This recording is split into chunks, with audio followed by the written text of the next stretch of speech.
Kamusta mga kabayan? Niha! Welcome po ulit sa aming kusina. Ngayong hapon po ay magluluto tayo ng simple at masarap na ulam, ang hipon. Samahan niyo po ako kung paano ko po ito niluto at nang masubukan niyo na rin po. Tara, magluto tayo. Magluluto tayo ng hipon. Lagay lang natin ang ating luya. Lagyan din natin ng dahon ng sibuyas. Hintayin lang natin kumulo, saka natin ilalagay ang ating hipon.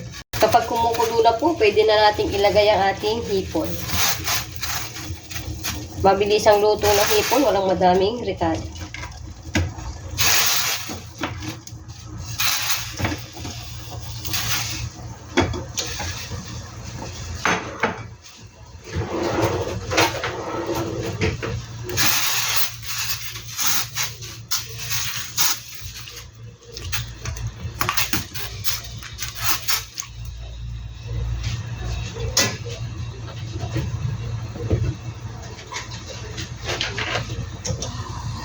Lalagyan lang po natin yan ng rice wine, pang-alis langsa.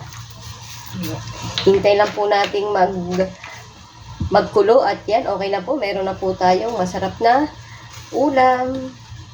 Yan po kuluan na. Luto na po yan.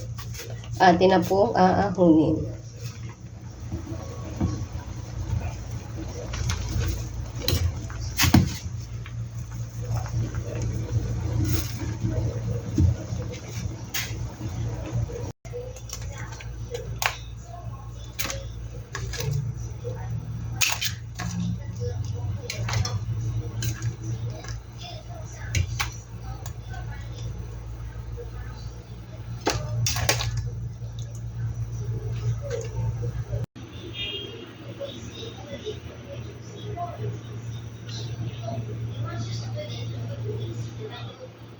Tayo ng sausawan ng ating hipon.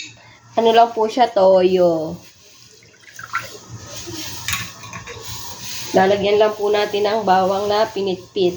Ayan.